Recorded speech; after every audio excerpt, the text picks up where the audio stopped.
Ako si Roger, isang 45 anyos na lalaki na mag-isang nabubuhay dahil matagal nang patay ang aking mga magulang. Habang ang dalawa ko namang kapatid ay may kanya-kanya ng buhay. Sa aming magkakapatid, ako ang naiba ng piniling landas. Mas pinili ko kasing manatili sa baryo kung saan kami lumaki dahil ako ang inaasahang manunugis ng aswang doon. Ilang taon na akong mag-isa, kaya naman sanay na ako sa ganoong pamumuhay.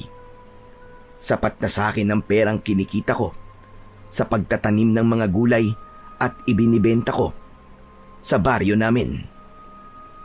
Isang gabi, nakahiga ako at nagpapaantok nang napilitan akong bumangon dahil sa mga katok sa pinto ng aking bahay. Pagbukas ko ng pinto ay sumalubong sa akin si Ernie. Siya ang matalik kong kaibigan. Nakasuot siya ng polo at maong na pantalon. Oh, ikaw pala Ernie. Akala ko kung sino na eh. Ano naman kailangan mo? At pumunta ka rito ng ganitong oras. Gabing-gabi na. Gabing-gabi na pala para sa'yo ang 10:00 ng gabi ah. Huh, maaga pa pare. Tara, magbihis ka na. May pupuntahan tayo. Ano? At saan naman tayo pupunta? Ano ka ba? Doon, sa bagong bukas na bar sa bayan. Yung Alindog Nightclub. Ang balita ko marami daw magaganda at sexy na dancer doon. Pambihira ka. Puro ka talaga kalukuhan eh. Kilala mo ko, Ernie. Hindi ako mahilig sa mga ganong klase ng lugar. Ayoko nang maingay. Sos! Kaya hindi ka nagkakaroon ng asawa eh. Umiiwas ka sa mga lugar na marami babae. Pare, kailangan mo na maghanap ng babaeng makakasama mo habang buhay. Hindi ka na bumabata ba? Baka mamaya hindi na tumayo yan. Si Raulo. Tsaka, hindi ako takot tumanda na mag-isa. Saka kung maghahanap man ako ng mapapangasawa ko, ay hindi sa ganung lugar. Hindi sa minamaliit ko mga babaeng nandun. Pero, iba ang tipo kong babae. Ano bang tipo mo? Yung hindi makabasag pinggan, ganun ba? Yung para bang si Maria Clara? Roger, mas exciting kung ang kukunin mong babae ay yung mga parang aswang, yung wild at magaling manlapa. Ewan ko sa'yo. Saka kung makapag-aya ka parang wala kang asawa. Kung isumbong kaya kita kay kumare ha? Tignan natin kung hindi ka manginig sa takot kapag binungangaan ka na ni Aida. Wala naman siya sa bahay Hindi ba sa Maynila siya nagtatrabaho? Saka hanggang tingin lang naman ako sa ibang babae, ikaw naman no touch at no kiss. Sige na, magbihis ka na. Sayang ang oras Ikaw na lang pare. Ayokong gumastos ng pera sa mga ganyang bagay Ang KJ naman ito. Sige na, ililibre na lang kita. Tapos ipapapultang ko pa yung motor mo. Basta sumama ka lang sa akin. Kailangan ko kasi talaga ng kasama Kasi paniguradong lasing akong uuwi Saka kailangan mo rin maglibang at magsaya paminsan-minsan. Lalo na ngayon nagawa mo ng patayin yung manananggal na sumasalakay dito sa baryo natin. Rewardan mo naman ang sarili mo kahit papaano. Ay nako, kulit naman ng taong ito. Sige na nga, sasama na ako sa'yo. Basta, usapan. Wala akong gagastusin ni Cinco Pero sigurado ka bang may pera ka? Baka mamaya niloloko mo ako. Aayain ba naman kita kung wala? Bagong sahod ako paldo ko ngayon. Saka nagpadala si Mrs. kahapon kaya may pera talaga ako. Tignan mo tong taong to. Pati pera ng Mrs. mo gagastusin mo sa kalokohan mo. Teka sandali, hintayin mo ako. Magbibihis lang ako. Bilisan mo at baka mamaya maubusan tayo ng table doon. Nagtungo ako sa aking kwarto.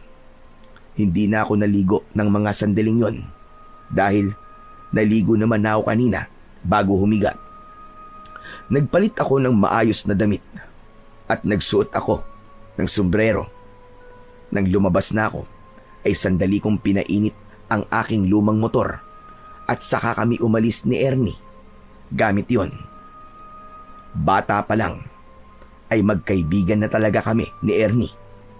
Kumbaga ay sanggandikit. Kahit magkaiba kami ng ugali, ay nagiging magkasundo pa rin kaming dalawa. Ako kasi, yung tahimik, habang si Ernie naman, yung maingay at maraming kalokohan sa katawan. Totoo nga siguro yung kasabihan na mas nagkakasundo ang dalawang tao kung magkaiba sila ng ugali. Habang nagmamaneho ako ng motor, ay itinuro sa akin ni Ernie ang daan papunta sa sinasabi niyang bar. Makalipas ang ilang minuto, ay huminto na kami sa tapat ng Alindog nightclub.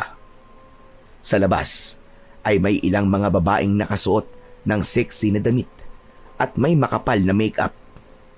Pagbaba namin ng motor, ay agad kaming tinignan ng mga babaeng yon. Pero iwas ako ng iwas ng tingin sa kanila. Sa pagpasok namin sa nasabing bar, ay sumalubong sa amin ang napakalakas na tugtog sa loob nun. Tanging disco lights lang ang ilaw sa loob ng bar. Nakakuha naman kami kagad ng bakanting lamesa na malapit sa harapan ng mababang entablado. Isang waiter ang agad na lumapit sa amin para kunin ang aming order. Umorder si Ernie ng isang crispy pata at isang bucket ng beer.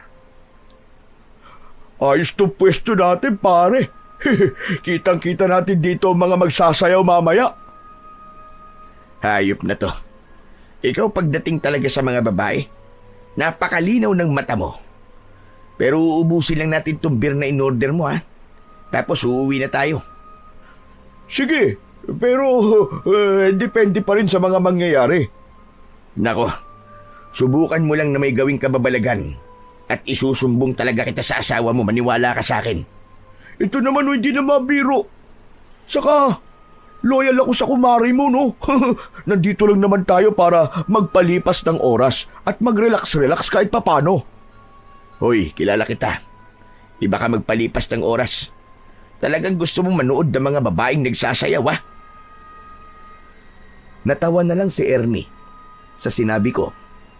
Maya-maya ay dumating na ang order namin, kaya nakapagsimula na kaming mag-inom.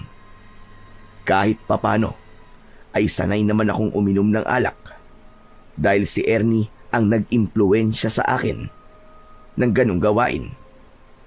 Pero hindi naman ako yung halos kada linggo ay hindi pwedeng hindi nagiinom. Maswerte na ang makapag-inom ako ng isang beses sa isang buwan. Hindi nagtagal ay isang bakla ang sumampa sa stage. Ipinakilala niya ang dancer na magsasayaw para sa gabing yon. Tinawag nito ang babaeng dancer sa pangalan na Ligaya. Nang magsimulang tumugtog ang mabagal pero tila ng aakit na tugtog, ay umakyat na sa stage ang isang babaeng nakasuot ng maikling palda at pang-itaas na halos lumuwa na ang kanyang dibdib. Napakaganda niya, mestiza.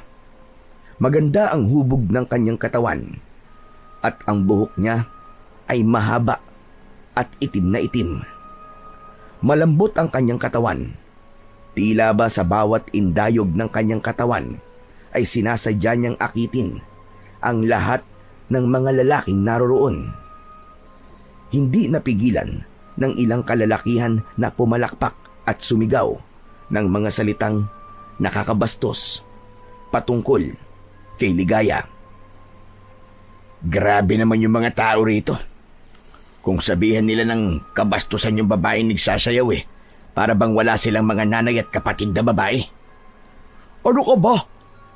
Ganyan talaga dito. Para ka naman bago ng bago. Huwag ka na magtaka. Saka, sanay na ang mga dancer na yan dito sa mga ganong salita.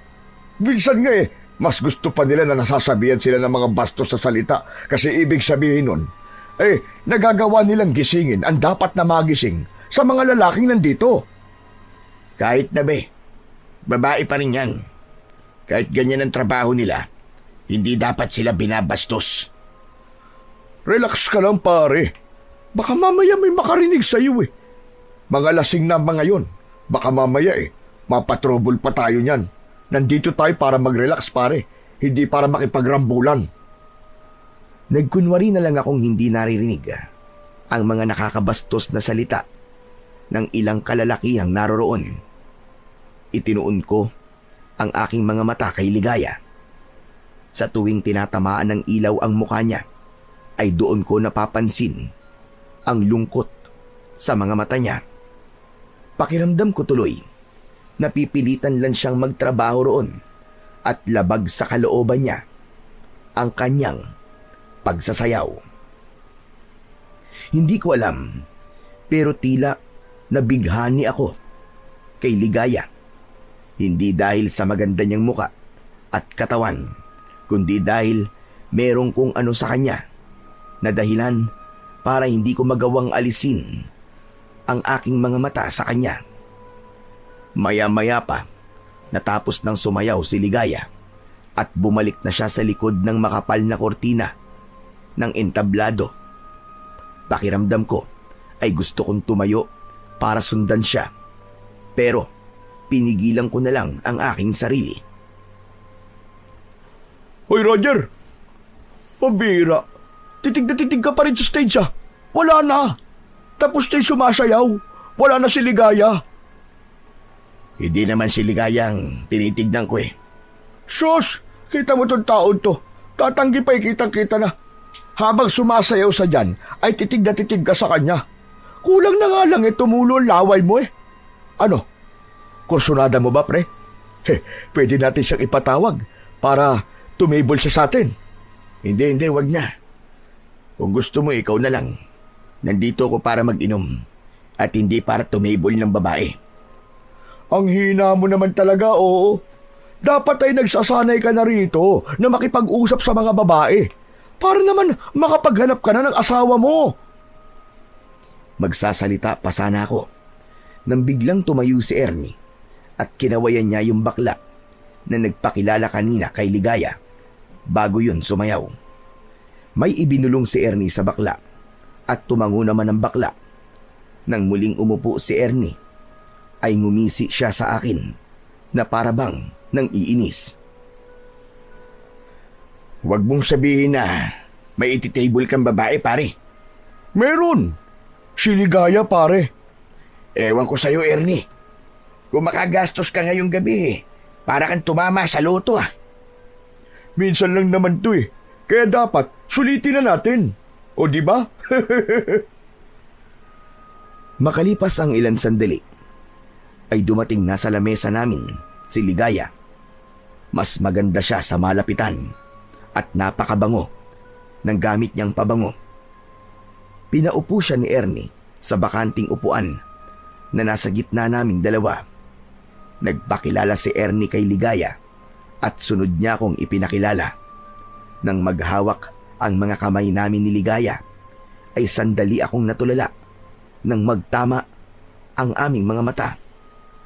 Nahihiya akong napayuko. O pare, ikaw na muna ang bahala kay Ligaya ha. Magbabanyo lang ako. Hoy pare, huwag mo akong iwanan dito. Sasama ako sa'yo. Huwag na, dito ka na lang. Ligaya, ikaw na ang bahala dito sa kaibigan ko ha. Virgin pa yan. Mas lalo tuloy akong napahiya sa sinabing yun ni Ernie. Nang umalis na siya para magpunta sa banyo, ay hindi ko tinitignan si Ligaya. Panay lang ang lagok ko ng beer na nasa bote. Nang sinulyapan ko si Ligaya, ay nalaman ko na seryoso siyang nakatingin sa akin. Teka lang, hindi mo ba ako kakausapin? Sayang naman ang ibinayad niyo sa akin. Tumatakbo ang oras ko dito. Ano kasi? Si Ernie kasi ang nag-table sa'yo eh. Hindi naman ako. Ang sabi sa akin, ay ikaw daw ang nag-table sa akin. Roger ang pangalan mo, di ba? Ganun ba? Pambihira oh. Si Ernie talaga. Mukhang hindi ka sanay makipag-usap sa mga babae, no? Mukhang hindi pala joke ang sinabi ng kaibigan mo na virgin ka pa. Virgin ka pa nga siguro, no? Hindi no. Hindi lang talaga ako sanay sa ganitong lugar. Napalunok ako nang umusog si Ligaya. Palapit sa akin. Bumilis ang tibok ng puso ko. Lalo na nang bahagya niyang inilapit ang mukha niya sa mukha ko. Tapos na ang oras nyo. Ano? Tapos na ang oras nyo. Lilipat na ako sa ibang table. Ganun ba? O sige. Tinapik-tapik ni Ligaya ang pisngi ko at saka siya matipid na ngumiti. Napatulala ako sa ginawa niyang yon. Tumayo na siya at wala na akong nagawa kundi ang sundan siya ng tingin hanggang sa pumwesto na siya sa table ng ibang customer. Napapitlag ako nang biglang umupo si Ernie sa upuan niya. Lumingali nga siya na para bang merong hinahanap. Oh! Nasa si Ligaya? Wala na. Lumipat na ng ibang table. Ang sabi niya tapos na raw ang oras niya na binayaran natin sa kanya. Pambira, ang bilis naman nun. Pero kumusta pare? Ano na pag-usapan nyo? Naka-first move ka ba? Bakit naman ako magpe-first move? Ano? Ang ibig mo sabihin wala kang ginawa? Ni hindi mo man lang nahalikan? Bakit ko naman siya halikan? Hindi ko naman siya nobya. Pare naman, kasama yun sa trabaho nila. Kaya nga, tinagalan ko sa banyo para magkaroon kayo ng oras na kayong dalawa lang. Pambira ka, oo. Halata namang may gusto ka sa kanya Kaya ako nga ginawa yun. Ako na nga nagparaya Hindi mo pa ginalingan. Ay, nakong lalaking ito. Hindi ako sumama sa iyo rito para makipagharutan sa mga babae. Ay, ambot sa iyo, Roger. May itsura ka naman. Hindi ka naman pangit. Pero ang torpe-torpe mo. Siguro nga kailangan ko nang tanggapin. Natatanda kang binata, pare. Hayaan mo. At kami na lang ng asawa ko ang mag-aalaga sa'yo kapag uugod-ugod ka na. Walang masama kung tatanda akong binata. Kung yun ang kapalaran ko, ay tatanggapin ko yun.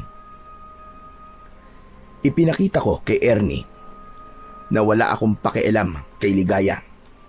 Pero kapag may pagkakataon, ay sinusulyapan ko si Ligaya na masayang nakikipagkwentuhan sa mga lalaking customer. Hanggang sa biglang tumingin si Ligaya sa akin at agad kong inalis ang tingin ko sa kanya.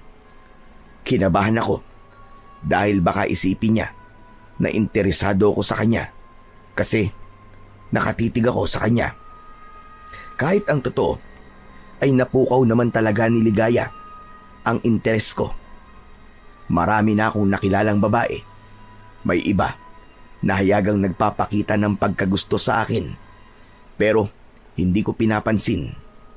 Pero ibang-iba si Ligaya. Siya lang ang tanging babae na nagawang pabilisin ang tibok ng puso ko. Halos alauna na ng madaling araw nang magdesisyon kaming umuwi ni Ernie.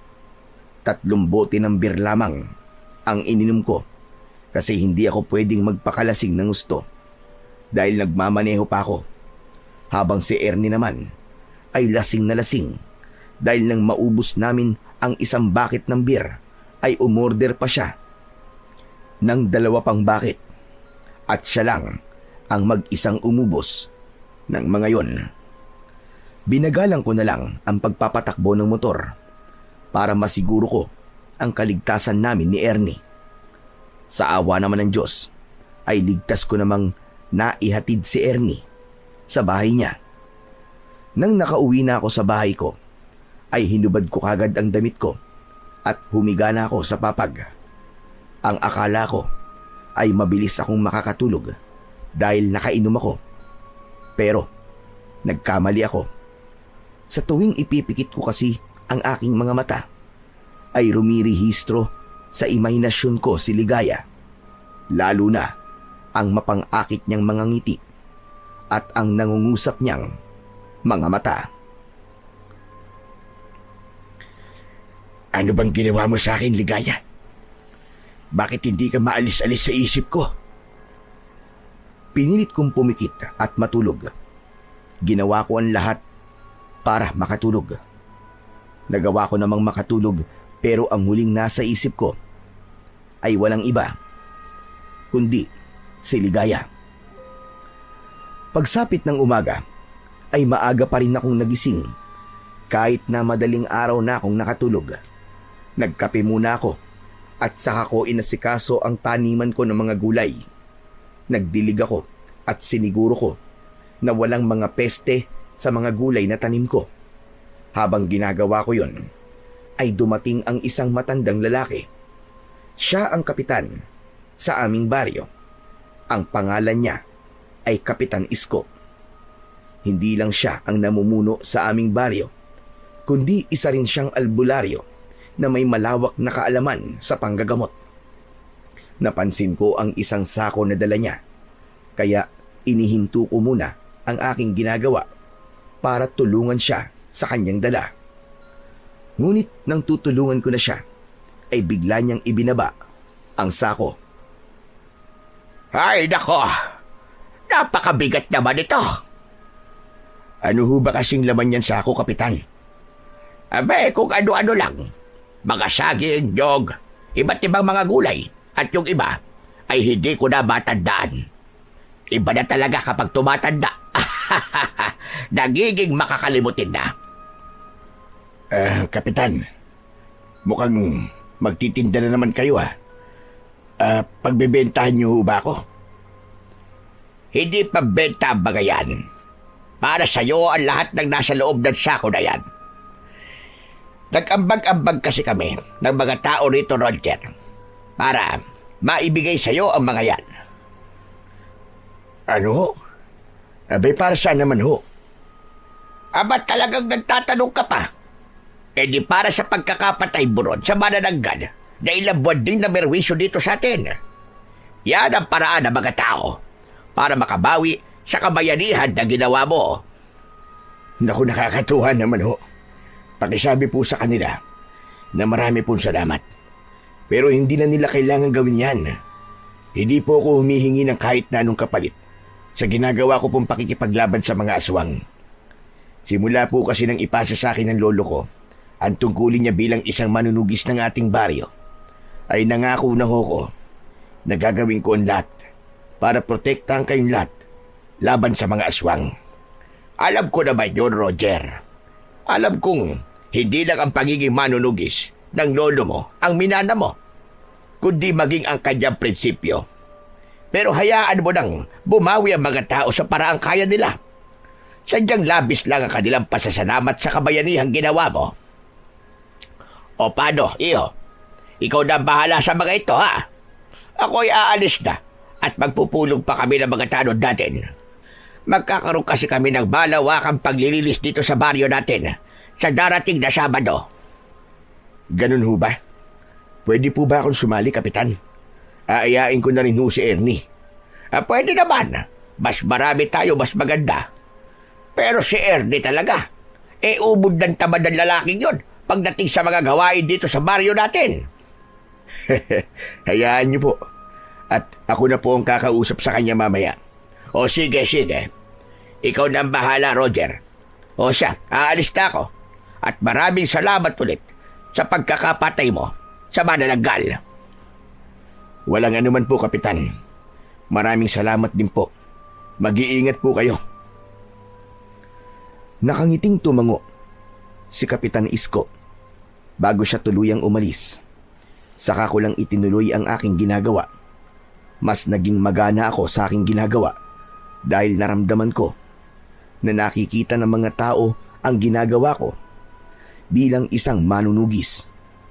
Napakalaking bagay na para sa akin ang paraan ng kanilang pagpapasalamat dahil hindi ko na po problemahin ang pagkain ko ng ilang araw. Sa araw din na yon ay pinuntahan ko si Ernie sa bahay niya upang sabihan na kailangan naming tumulong sa paglilinis sa aming baryo sa darating na Sabado. Gaya nga ng aking inasahan, ay tumanggi siya at aniya. May mga tanod naman daw na gagawa nun, kaya hindi na namin kailangan tumulong pa. Pero pinilit ko siya hanggang sa wala na siyang nagawa, kundi ang pumayag. Oo nga pala pare. Kumusta ang experience mo kagabi pagpunta natin sa bara? Ang saya, di ba? Anong masaya ron? Pag-uwi ko sakit ng tenga ko dahil sa lakas ng tugtog dun sa bar.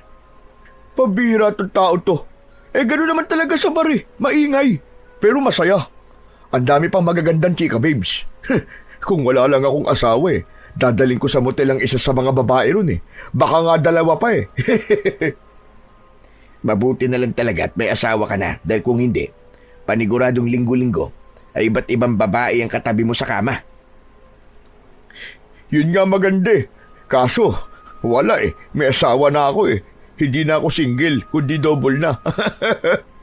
Alam mo naman, na wala talaga sa plano ko mag-asawa kaagad pero kailangan kong pakasalan si Aida kasi nabuntis ko siya.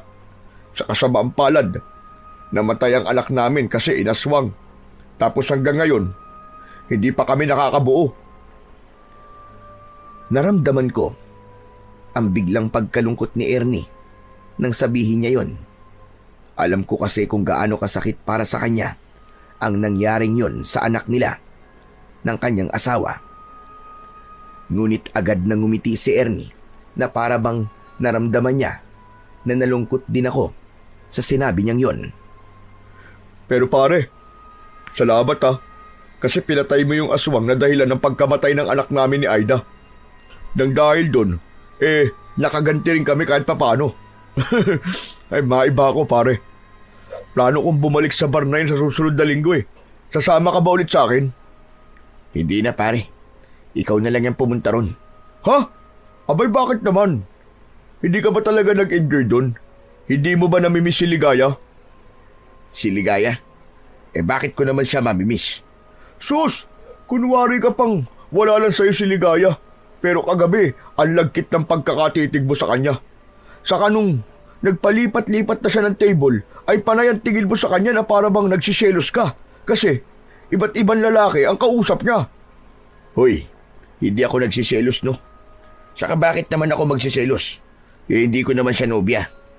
Kaya nga, ligawan mo na siya pare. Malay mo, may gusto rin siya sa'yo, di ba? Isipin mo pare eto. Kung si Ligaya mapapangasawa mo, sigurado ako na magiging maganda at gwapo ang mga anak nyo. Mestiza at maganda si Ligaya. Ikaw naman, masasabi ko naman na hindi ka naman pangit. Malakas nga ang dating mo sa mga babae, di ba? Hindi ba sabi ko, kung magkakaroon ako ng asawa, ay hindi yung nagtatrabaho sa bar. Alam mo naman ang mga tao rito sa atin kapag nalaman nila na sa ganun nagtatrabaho ang isang babae, ay iba na kagad ang tingin nila. Ayoko yung mapapangasawa ko huhusga ng mga tao kasi paniguradong mapapaaway lang ako. Hindi mo na dapat iniisip ang sasabihin ng ibang tao Basta kung masaya ka, wala na silang pakialam doon. Saka, kung palagi mong iisipin na sasabihin ng mga tao, ay hindi ka magiging masaya pare, maniwala ka sa akin. Bigla ka namang naging malalim magsalita ngayon Iba ka talaga paring Ernie. Basta, babalik ako sa bar na yun at hindi pwedeng hindi ka kasama, okay? Bahala ka sa buhay mo pare. Basta hindi na ako sasama. Maghanap ka na lang ng ibang maisasama mo na parehas ng trip mo sa buhay. Matapos yun, ay nagpaalam na ako kay Ernie. Habang naglalakad ako, ay tila nawala ako sa aking sarili nang bigla kong maalala si Ligaya. Ang totoo ay gusto ko ulit siyang makita. Pakiramdam ko kasi ay nagkaroon kagad ako ng espesyal na pagtingin sa kanya sa unang beses na nakita ko siya. Pero alam ko na kailangan kong pigilin ang aking sarili dahil sigurado ko na mas lalo akong mahuhulog sa kanya kapag mas naging madalas ang pagkikita naming dalawa. Sa mga sumunod na araw ay ginawa ko ang lahat para maging abala. Sa tuwing wala kasi akong ginagawa, ay hindi pwedeng hindi papasok sa isip ko si Ligaya. Minsan nga, kahit may ginagawa ko, ay bigla na lamang sisingit sa utak ko ang maganda niyang muka. Bago naman ako matulog, hindi pwedeng hindi ako mag-iimahinasyon kung ano kami kapag naging magkasintahan o mag-asawa na kaming dalawa.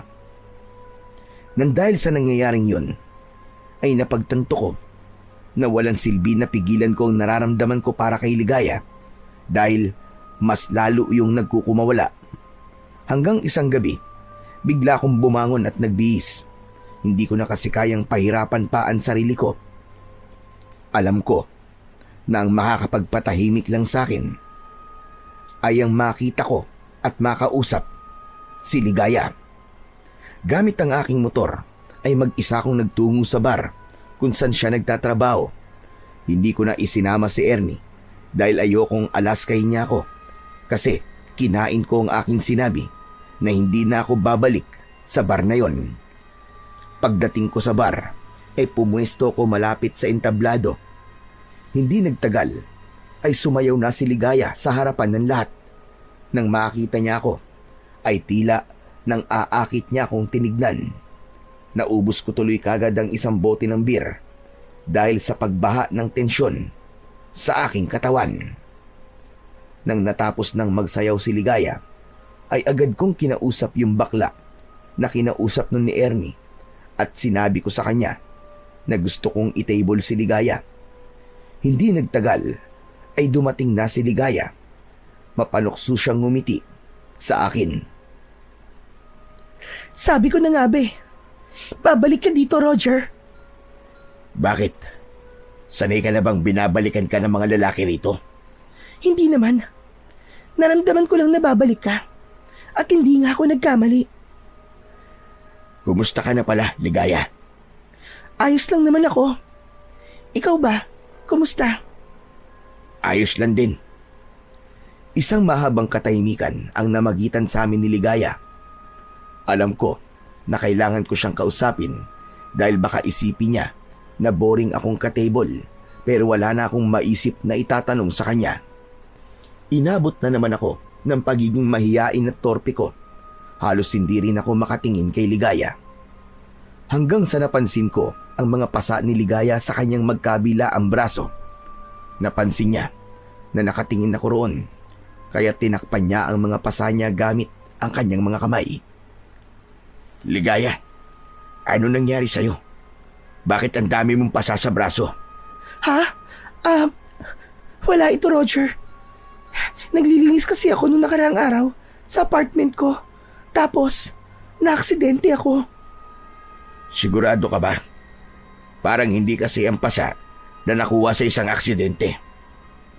Ano bang alam mo sa mga pasa? Doktor ka ba? Hindi naman. Mag-isa ka lang ba sa apartment mo? Oo. Dapat pala may kasama kang lalaki para merong gagawa ng mabibigat na gawain para sa'yo. Sa payat kasi ng katawan mo, paniguradong hirap ka sa ibang gawain. Tignan mo nangyari sa'yo. Na-aksidente ka pa tuloy. Hindi naman. Saka, hindi naman talaga naiiwasan ng aksidente. Kaya nga tinawag na aksidente, di ba? Isa pa, hindi ko kailangan ng lalaki sa buhay ko. Ibig sabihin wala ka pang nobyo? Wala, Roger. Sa tingin mo ba, ay may lalaking papatol ng seryoso sa akin nang dahil sa trabaho ko? Pare-parehas naman kayong mga lalaki. Lahat kayo, puro makamundong bagay lang ang nasa utak. Hindi naman lahat ng lalaki kagaya ng iniisip mo. Marami pa rin ng matino at tatanggapin kung ano ang trabaho mo.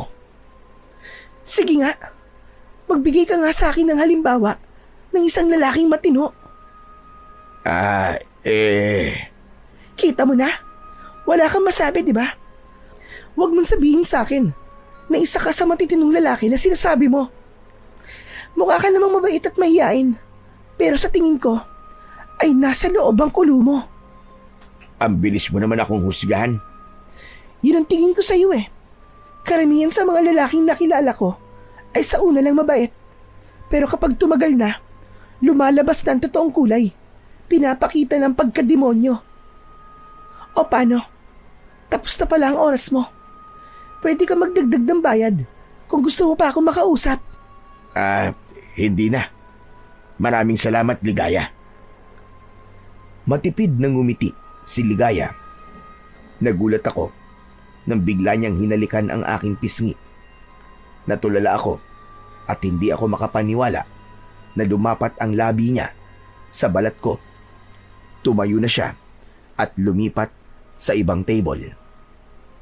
Hindi ko na siya tinignan dahil magsiselos lang ako kapag nakita ko siyang may ibang kausap na lalaki.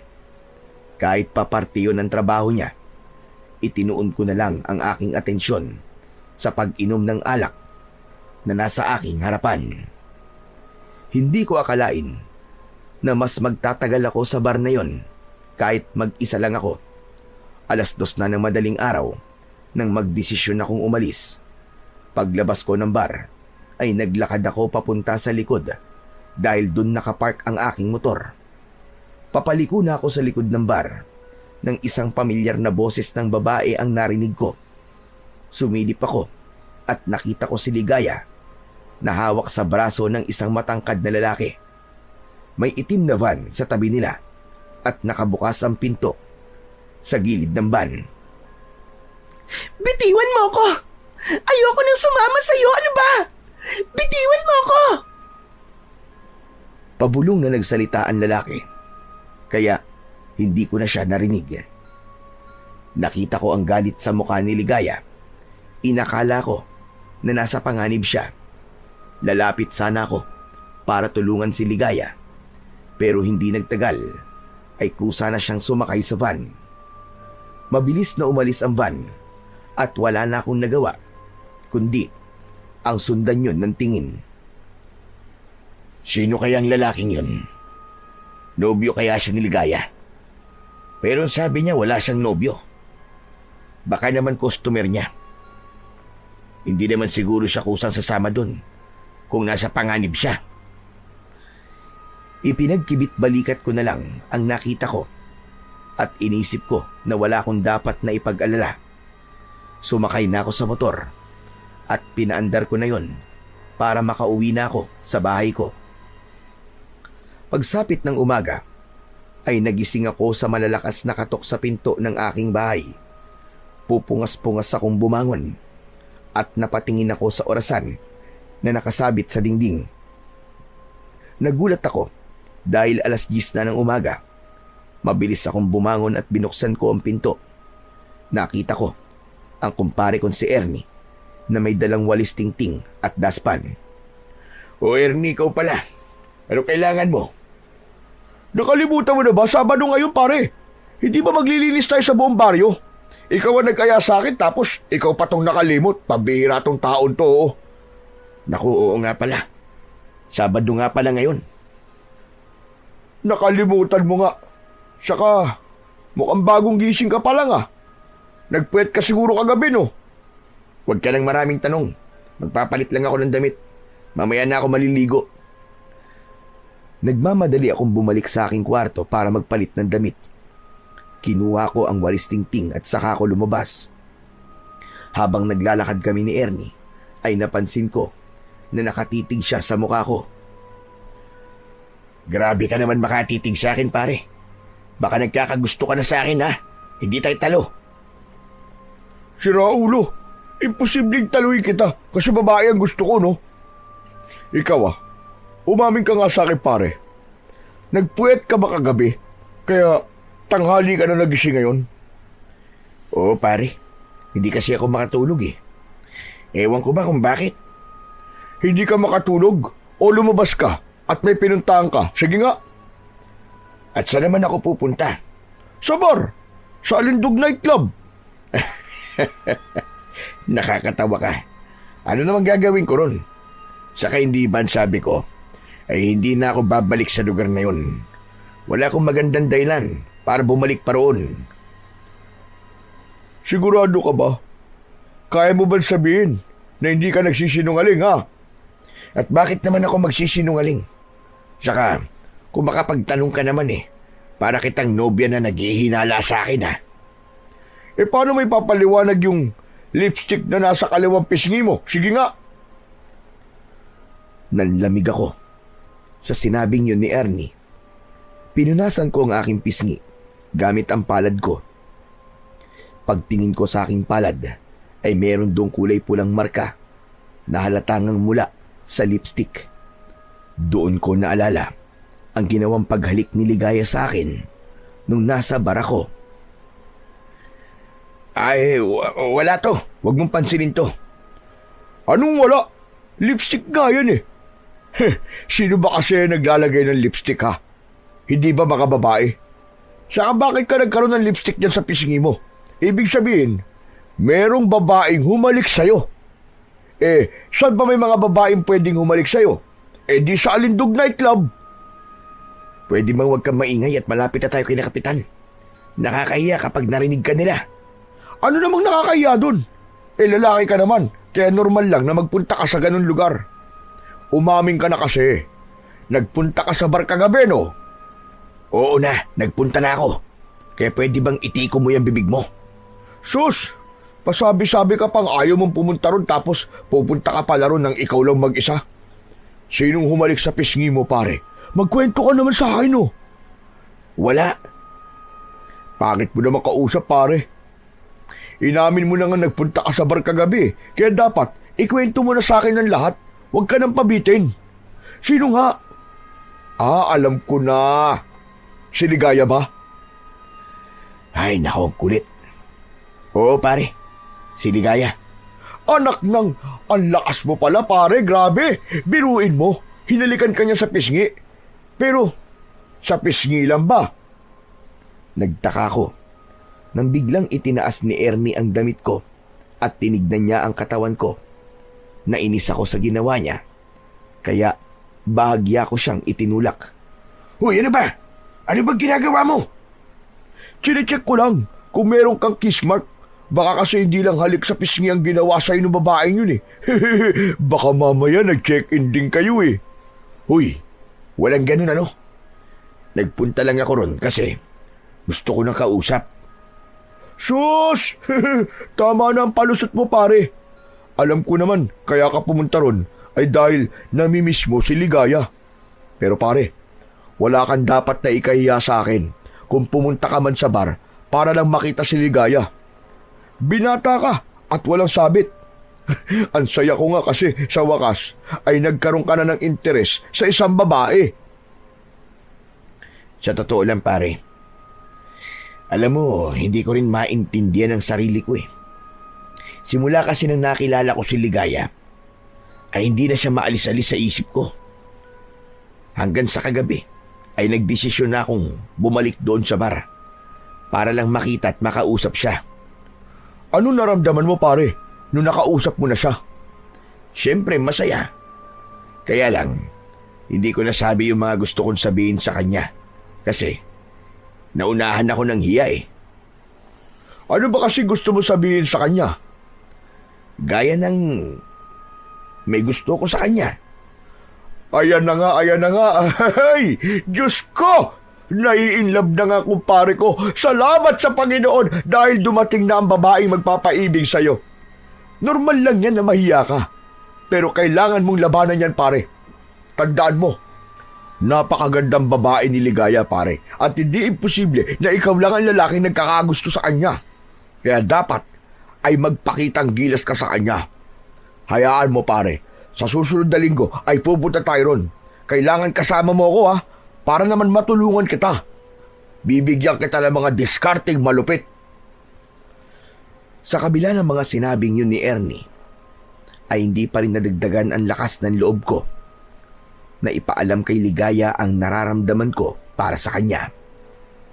Alam ko kasi na walang tiwala si Ligaya sa mga lalaki at may posibilidad din na nobyo niya yung lalaki na nakita kong kasama niya sa likod ng bar.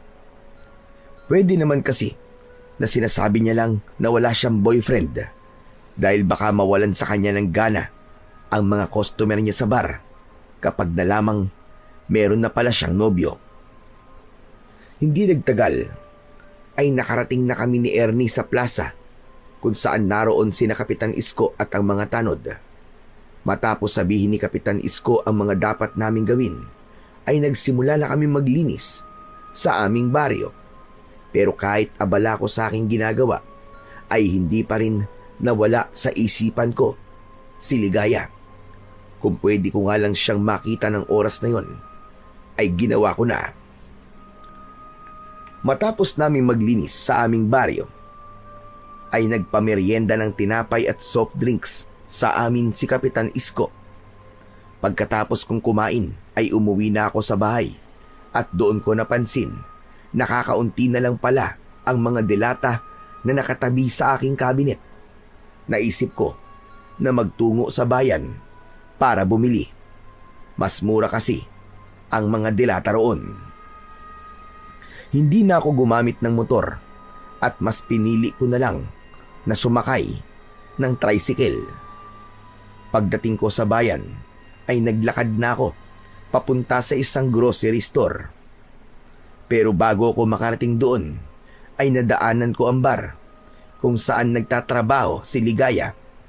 Nakita ko yung bakla na nagtatrabaho sa bar na naninigarilyo sa labas. Sa kagustuhan kong makita si Ligaya ay lumapit ako sa bakla. Tinanong ko kung nasa bar ba si Ligaya. Gusto ko kasing makasiguro na ligtas siya matapos nang nakita kong pagsakay niya sa van nung madaling araw. Ayon sa bakla ay wala sa bar si Ligaya at malamang daw ay naroon nito sa apartment nito. Sinabi sa akin ng bakla ang lokasyon ng apartment ni Ligaya. Kapalit ang 500 piso. Hindi na muna ako pumunta sa grocery store. Malapit lang kasi mula roon ang apartment ni Ligaya at pwedeng lakarin. Halos 10 minuto akong naglakad bago ko narating ang apartment ni Ligaya. Medyo luma na yon at walang gate. Tumapat ako sa pinto ng apartment ni Ligaya. May numero kasi yon sa pinto at yun ang numerong sinabi sa akin ng baklang nakausap ko. Huminga muna ako ng malalim at nag-ipon ng lakas ng loob bago ako kumatok. Maya-maya pa ay marahang bumukas ang pinto at sumilip si Ligaya. Nagulat siya nang makita niya ako. Nahihiya naman akong ngumiti sa kanya. Ikaw? Anong ginagawa mo rito? Paano mo nalaman kung saan ako nakatira? Sorry kung pumunta ako rito nang walang paalam. Nalaman ko ang bahay mo dahil dun sa baklang katrabaho mo sa bar. Galing kasi ako sa bar. Hinahanap kita.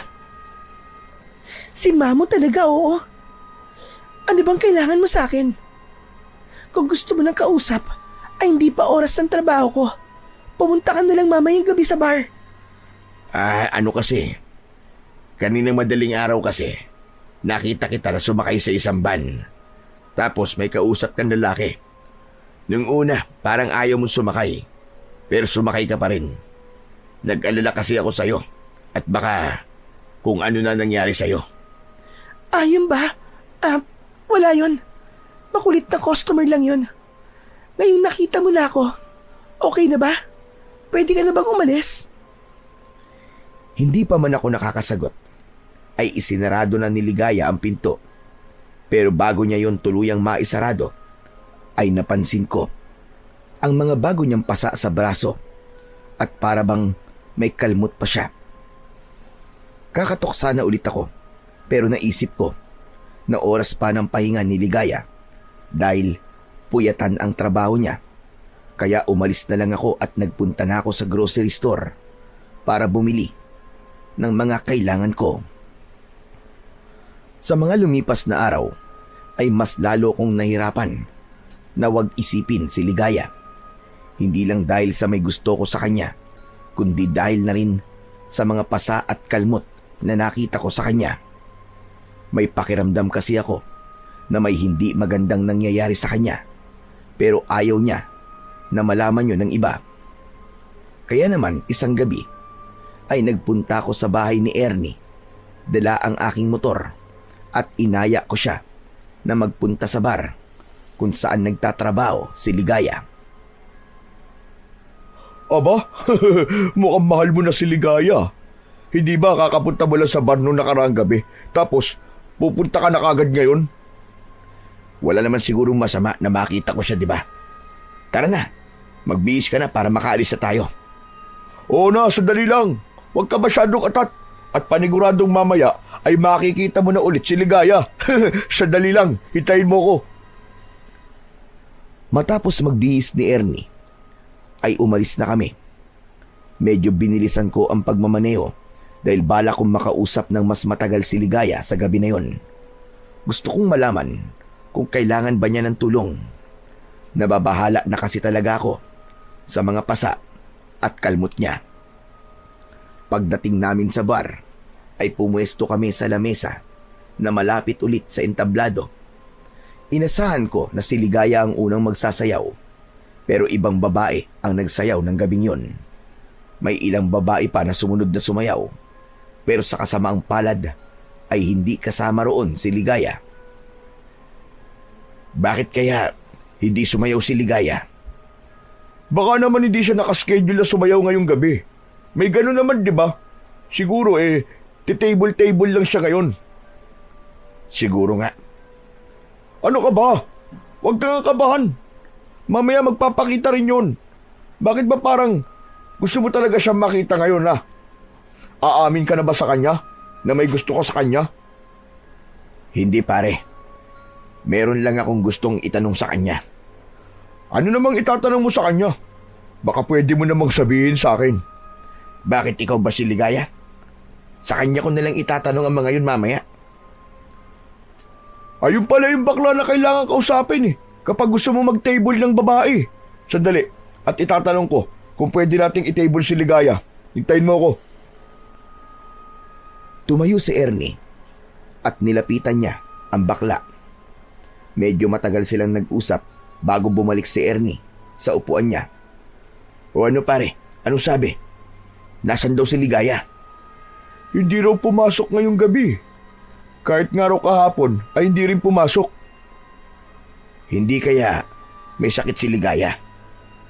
Ang sabi sa akin ay hindi raw nagsabi si Ligaya kung bakit hindi siya papasok. Pinuntahan daw nila sa apartment si Ligaya, pero wala raw tao ron. Kaya imposible yung sinasabi mo na may sakit siya. Pwede pa na meron siyang pinuntahan, tapos hindi nagpaalam. Natahimik ako sa sinabing yun ni Ernie. Mas lalo tuloy akong kinabahan para kay Ligaya. Pakiramdam ko ay nawala ako sa sarili ko nang dahil sa pag-iisip. Oh, ano nangyari? Bakit parang ang lalim yata ng iniisip mo, pare? Nag-aalala ka ba kay Ligaya? Huwag mong masyadong isipin yun. Panigurado na may pinuntahan lang yun. At isang gabi ay makikita mo ulit siya rito. Sa totoo lang pare, kinakabahan talaga ako. Alam mo kasi, nung huling punta ko rito ay napansin ko na may mga pasa siya sa braso. Tapos bago ako umuwi, ay nakita ko na may kausap siyang isang lalaki tapos parang pinipilit si Ligaya ng lalaki na sumama at isakay sa van. Pero ang ipinagtataka ko, matapos na may sabihin yung lalaki, ay kusa nang sumama sa kanya si Ligaya. Hindi kaya boyfriend niya yung lalaking nakita mo? Huwag naman sana kasi kung boyfriend niya yun, ibig sabihin, wala ka na palang pag-asa kay Ligaya. Nganga ka na. Ay hindi, meron pa pala. Malay natin, ayos lang kay Ligaya ang magkaroon ng dalawang boyfriend, di ba? Pambihira itong taon to. Puro ka namang kalokohan eh. Seryoso ako paring Ernie. Nag-aalala talaga ako para kay Ligaya. Baka kasi kung ano na nangyayari sa kanya na hindi maganda tapos natatakot lang siyang sabihin sa iba. Ay nako, in love ka na nga pare. Congrats! Pero wag mo munang isipin si Ligaya. Sulitin na lang natin ang pagpunta natin dito. Mag-inom na lang tayo ng mag-inom. Magpakalasing tayo. Wala na akong nagawa kundi ang uminom ng beer. Yun na lang kasi ang pwede kong gawin kaysa isipin ko kung nasaan si Ligaya tapos wala rin naman akong makukuwang kasagutan. Nang sumunod na araw ay nagpunta ako sa apartment ni Ligaya. Umasa ako na naroon na siya pero nabigo ako Dahil nang kumatok ako sa apartment niya, ay walang nagbukas ng pinto hanggang sa lumabas ang kapitbahay ni Ligaya at sinabi na ilang araw nang hindi umuuwi roon si Ligaya. Kinagabihan ay bumalik ako sa bar, pero hindi pa rin pumapasok si Ligaya. Kinabukasan, inabala ko ang sarili ko sa mga pananim ko.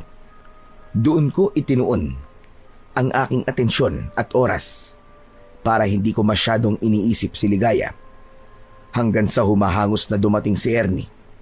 Kinabahan ako kasi baka sa mukha niya ang pagkabahala. Pare! May natagpuan doon na patay na babae sa kabilang baryo. Nasa Talahiban daw. Ano? Sino daw yung babae na yun? Hindi nga raw nila kilala eh. Mukhang hindi raw taga ron eh. Pare, hindi ba matagal nang nawawala si Ligaya? Ayoko mag-isip ng hindi maganda pare ah. Pero sa tingin ko ay dapat natin makita yung patay na yun para malaman natin kung si Ligaya yun o hindi. Nilukob ako ng matinding kaba at takot sa sinabing yun ni Ernie. Hindi na ako nagdalawang isip pa na pumunta sa kabilang baryo. Sumakay kami ni Ernie sa motor ko para mas maging mabilis ang pagpunta namin doon. Pagdating namin sa kabilang baryo ay pinuntahan namin ang Talahiban kung saan naroon ang bangkay ng isang babae. Wala pa ring mga pulis, kaya nagkukumpulan pa rin ang mga tao. Sumingit kami ni Ernie sa mga tao hanggang sa napunta na kami sa unahan. Tumambad sa amin ang isang bangkay ng babae na nakatihaya sa Talahiban. Puno ng pasa at kalmot ang buo niyang katawan. Wala rin siyang saplot. Malinaw na pinahirapan at pinagsamantalahan ang babae bago yun namatay. Hindi na kami nagtagal doon ni Ernie dahil hindi na namin kinaya ang aming nakikita. May mangilan-ngilan na akong nakitang bangkay dahil sa mga naging biktima ng aswang sa aming baryo. Pero kakaiba ang kabrutalan sa pagpatay sa babaeng yun. Tumayo muna kami ni Ernie sa tabi ng aking motor. Mabuti na lang at hindi si Ligaya yung babaeng yun pare. Kaya nga eh. Pero nakakalungkot pa rin na may pinatay sa ganoong paraan. Sino kayang pumatay dun sa babae no? Saka sa itsura nun. Parang pinagsamantalahan siya eh. Talagang pinagsamantalahan siya. Pero malinaw na aswang ang pumatay sa kanya base sa mga kalmot niya sa katawan. Aswang? Ang ibig mo sabihin pare, may aswang na naman. Hindi ko alam kung dito nga sa lugar na ito may aswang. Pero sabi mo, hindi taga rito yung babaeng pinatay, di ba? Kaya maaaring sa ibang lugar siya pinatay, tapos dito lang itinapon ang kanyang bangkay. Kung ganun, kailangan natin mag-ingat. Kailangan natin kausapin si Kapitan Isko tungkol dito para masabihan niya ang mga tao sa atin. Para makapag-ingat na rin sila. Magandang ideya yan pare. Mas mabuti na mabigyan kagad ng babala ang mga tao at wag na nating hintayin na merong maging biktima ang aswang. Halika na, bumalik na tayo at dumaan muna tayo kay Kapitan Isko. Sumakay na kami ni Ernie sa aking motor. Gaya na napag-usapan namin, ay kinausap muna namin si Kapitan Isko para sabihin ang tungkol sa bangkay ng babae na natagpuan sa kabilang baryo. Sinabi ko rin sa kanya ang hinala ko na aswang ang pumatay sa babae, kaya kailangan masabihan ng lahat ng tao sa aming baryo na mag-iingat. Mabilis na kumilos si Kapitan Isko. Pinatawag niya ang lahat ng tao sa aming baryo at doon niya sinabi ang lahat ng mga sinabi namin sa kanya ni Ernie. Hindi pa rin nawala ang pag-aalala ko para kay Ligaya. Hanggat hindi ko nasisigurong ligtas siya, ay alam ko na hindi mawawala ang ganung pakiramdam ko. Kaya dumaan muna ako sa maliit naming simbahan at nagdasal ako na sana ay nasa maayos na lagay si Ligaya at sana ay magkita na kaming muli. Isang gabi, nagtungo kami ni Ernie sa bar kung saan nagtatrabaho si Ligaya. Hinintay namin siyang sumampa sa entablado para magsayaw. Pakiramdam ko ay nabunutan ako ng tinik nang makita naming sumayaw si Ligaya sa aming harapan. Yun nga lang, kapansin-pansin na mas balot siya ngayon kaysa sa mga dati niyang suot sa tuwing nagsasayaw siya. May manipis na kulay itim na tela na nakatakip sa kanyang mga braso. Nang matapos na ang pagsasayaw ni Ligaya, ay hindi mawala ang ngiti sa aking labi. O ano pare, siguro naman, hindi ka na mag-aalala kay Ligaya. Nakita mo na siya sumasayaw eh. Kaya nga pare, nakahinga ako ng maluwag. Akala ko kasi ay kung ano na nangyari sa kanya. Kasi ilang araw ding walang nakakaalam kung nasan siya. Ang mabuti pa, kausapin mo na yung baklang nagtatrabaho rito para matable na natin si Ligaya. Sigurado ko na gusto mo na siyang makausap kasi miss mo na siya. Loko ka talaga. Pero sige, ikaw na nga yung kumausap doon sa bakla. Tumayo na si Ernie at nilapitan niya ang bakla na kailangang kausapin. Kapag may gustong mag-table ng babae, makalipas ang ilang sandali, ay bumalik na si Ernie sa upuan niya. Malas pare. Oh, bakit malas? Ang sabi kasi sa akin, may mga nauna nang nag-table kay Ligaya. Tapos mamayang 12:00 ng hating gabi, ay may customer na magte-take out kay Ligaya. Ano ka mo? Magti-take out? Paano magti-take out? Yung bang ilalabas si Ligaya.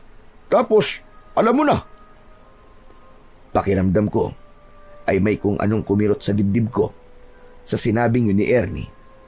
Nasaktan ako na may ibang lalaking makakasama si Ligaya kahit alam kong parte yun ng kanyang trabaho. Maya-maya ay nakita ko na si Ligaya na nakatable sa ibang mga customer. Hindi ko inalis ang tingin ko sa kanya. Nang magtama ang mga mata namin, ay napansin ko ang takot na meron siya. Kinabahan ako. Gusto ko siyang lapitan pero hindi ko magawa dahil baka mabastusan ang mga customer niya. Kapag ginawa ko yun, pagsapit ng 12:00 ng hating gabi, ay nakita kong lumabas si Ligaya ng bar. Sakto na nagpaalam sa akin si Ernie na magpupunta siya sa banyo. Kaya naman, nagkaroon ako ng pagkakataon na lumabas para sundan si Ligaya. Gusto ko kasi siyang kausapin kahit sandali lang bago siya sumama sa customer na kailangan niyang samahan. Nagtungo si Ligaya sa likod ng bar at naroon ulit ang van na sinakyan niya noon. Bumaba mula roon yung matangkad na lalaki. Hindi ako gumalaw sa aking kinatatayuan at nag-obserba muna ako. Narinig ko na pinapasakay ng lalaki si Ligaya sa van. Parang awa mo na. Ayoko na sumama sa inyo. Ayoko na ng pinapagawa niyo sa akin. Sabi ng lalaki na hindi maaaring tumanggi si Ligaya dahil bayad na ito. Ibabalik ko na lang ang perang binayad niyo sa akin. Kahit pa unti-unti. Basta't pabayaan niyo na ako. Tumanggi ang lalaki. Sinabi niya na kung hindi sasama si Ligaya, ay alam na ni Ligaya ang mangyayari. Nang nakita kong umiiyak na si Ligaya at takot na siya, ay dun na ako nagdesisyon na makialam. Nilapitan ko sila at sabay silang napatingin sa akin. Nagulat si Ligaya nang makita niya ako. Roger, anong ginagawa mo rito? Sinundan kita. Kasi sana gusto kitang makausap. Sino ba itong lalaki na ito? Pare, kung ayaw sumama sa'yo ni Ligaya, huwag mo nang pilitin. Marami pa namang ibang babae sa loob ng bar eh. Alam mo pare, kahit nagtatrabaho siya sa bar, may karapatan pa rin siyang tumanggi sa'yo. Roger, umalis ka na. Okay lang ako. Okay? Hindi ka okay, Ligaya. Ang tagal mong nawala. Tapos, pagpasok mo, ang dami mong pampasa sa braso. May mga kalmot ka pa nga eh. Hindi ako naniniwalang ayos ka lang. Bakit ka ba nakikialam? Sinabi nang umalis ka na eh. Hindi kita kailangan. Alam kong hindi ka okay, Ligaya. Halika, sumama ka na sa akin. Bumalik na tayo sa loob. Ramdam na ramdam ko ang takot ni Ligaya sa lalaking nasa harapan namin. Alam ko na kung siya lang ang masusunod, ay hindi siya sasama sa lalaking yon. Hinawakan ko ang braso ni Ligaya. Hihilahin ko na sana siya paalis. Pero natigilan ako nang may 4 pang lalaki ang bumaba mula sa van. Pinalibutan nila kami ni Ligaya. Lahat sila ay nakatingin na masama sa akin, na para bang anumang sandali ay may gagawin na silang hindi maganda. Roger, ano ba? Hayaan mo na ako. Hindi sila masasamang tao. Customer lang sila sa bar. May utang lang ako sa kanila kaya kailangan kong pagbigyan kung anong gusto nila. Pilit na inalis ni Ligaya ang kamay ko sa braso niya. Nang makawala siya sa akin, ay nagmamadali siyang sumakay sa van. Nanatili ang mga lalaki na nakapaligid sa akin. Inihanda ko ang aking sarili kung sakaling may hindi sila magandang gagawin sa akin. Ano ba? Sasama na ako sa inyo. Pabayaan niyo na siya. Umalis na tayo. Matapos sumigaw ni Ligaya, ay sumakay na ang mga lalaki sa van at mabilis siyang umalis. Gusto ko sanang sundan kung saan nila dadalhin si Ligaya, pero naisip ko na kailangan kong pagplanuhan ang aking susunod na hakbang para malaman kung ano ba talaga ang nangyayari kay Ligaya. Hindi ako maaaring sumabak sa gera na wala man lang akong dalang bagay na magagamit ko para ipagtanggol ang aking sarili at si Ligaya. Hindi na ako nagtagal doon at naglakad na ako pabalik sa loob ng bar. Pero nang papasok na ako, ay nakasalubong ko si Ernie. O pare, nandiyan ka lang pala eh. Siya ka ba nanggaling? Kanina pa kita hinahanap, pambihira ka. Sa labas lang pare, nagpahangin. Pambihira, akala ko naman iniwan mo na ako dito. Nag-bail out na tuloy ako at uuwi na sana ako eh. Buti na lang nakita kita. Pero bakit parang wala ka sa sarili mo pare? May nangyari ba? Wala pare, medyo lasing na ako eh. Nahihilo na ako ng kaunti. O ano, kayang pa bang mag-drive? Baka naman maaksidente tayo niyan ha? Huwag ka mag-alala pare, kaya ko pa mag-drive. Tara na, umuwi na tayo. Nagtungo na kami ni Ernie sa likod ng bar kung saan nakapark ang motor ko. Habang nagmamaneho ko, ay si Ligaya pa rin ang iniisip ko. Ipinagdasal ko na sana ay walang masamang nangyayari sa kanya at totoo ang sinabi niya na ayos lang siya.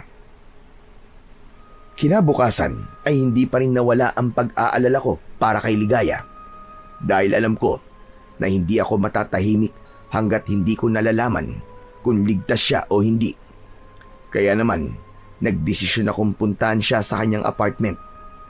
Ginamit ko ang motor ko para mabilis ko siyang mapuntahan.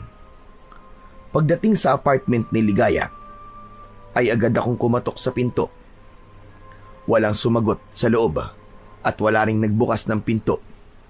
Aalis na sana ako kasi naisip ko na baka wala roon si Ligaya. Pero napahinto ako nang nakita ko ang sapatos ni Ligaya na nasa labas ng kanyang apartment. Pinihit ko ang doorknob at nang malaman kong hindi nakalak yun, ay hindi na ako nagdalawang isip na buksan ang pinto. Pumasok ako at sumalubong sa akin ang kadiliman. Nakasarado kasi ang lahat ng bintana, kaya halos walang liwanag na pumapasok doon. Kinapa ko ang switch ng ilaw sa may tabi ng pintuan at agad kong binuksan ang ilaw. Nang bumaha ang liwanag sa buong apartment, ay nagulantang ako nang nakita ko si Ligaya na nakahandusay sa sahig. Puno ng pasa ang buong katawan niya at may mga sariwa siyang sugat na mukhang mula sa kalmot. Nag-aalala ko siyang nilapitan, binuhat ko siya at maayos ko siyang inihiga sa sofa. Marahan kong tinapik ang pisngi ni Ligaya. Ligaya? Ligaya, gising. Ligaya, gumising ka. Roger, ikaw na naman. Pasensya ka na kung pumasok ako sa apartment mo. Kagabi pa kasi ako nag-aalala sa iyo eh. Kailangan kitang dalhin sa ospital. Hindi. Ayoko. Huwag mo kong dadalhin sa ospital. Hindi pwede, Ligaya. Kailangan magamot ang mga sugat mo. Kapag dinala mo ako sa ospital, sigurado ako natatawag sila ng mga pulis dahil sa mga sugat na meron ako. Ayokong malaman ito ng mga pulis. Kaya nakikiusap ako sa iyo. Huwag mo akong dadalhin sa ospital, parang awa mo na, Roger. Diretso kong tinignan sa mga mata si Ligaya at nakita kong takot na takot siya.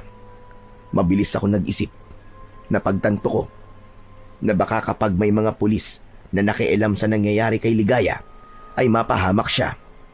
Kaya kahit gusto ko siyang dalhin sa ospital, ay inalis ko na yon sa aking isipan.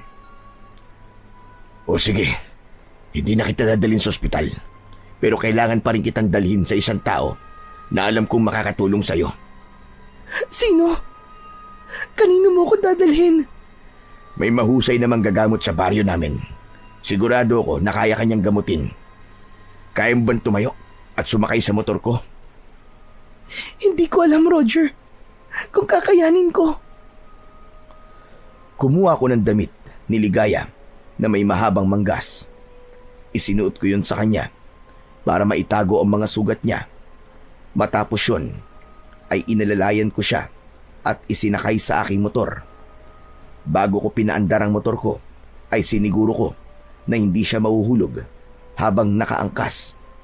Naging maingat din ako sa pagmamaneo at palagi kong kinakausap si Ligaya para hindi siya makatulog o mawalan ng malay. Nang nakarating na kami sa baryo namin, ay dumiretso kami sa bahay ni Kapitan Isko. Habang inaalalayan ko si Ligaya papunta sa bahay ni Kapitan, ay lumabas si Kapitan Isko sa bahay niya at nagulat siya sa kanyang nakita. Diyos ko! Sino yung kasama mo, Roger? Kaibigan ko po, Kapitan. Sugatan po siya. Ipapagamot ko po siya sa inyo. Halika, halika! Pumasok kayo sa loob at ihahanda ko lang ang mga gamit ko. Pagpasok sa loob ng bahay ni Kapitan Isko, ay inihiga ko si Ligaya sa mahabang upuan na gawa sa kawayan. Mabilis na inilabas ni Kapitan ang mga gamit niya sa panggagamot. Nang simulan na ni Kapitan Isko ang paglilinis at panggagamot sa mga sugat ni Ligaya, ay nanood lang ako. Patindi ng patindi ang kaba kong nararamdaman. Hindi nagtagal ay natapos na si Kapitan at nakatulog na si Ligaya.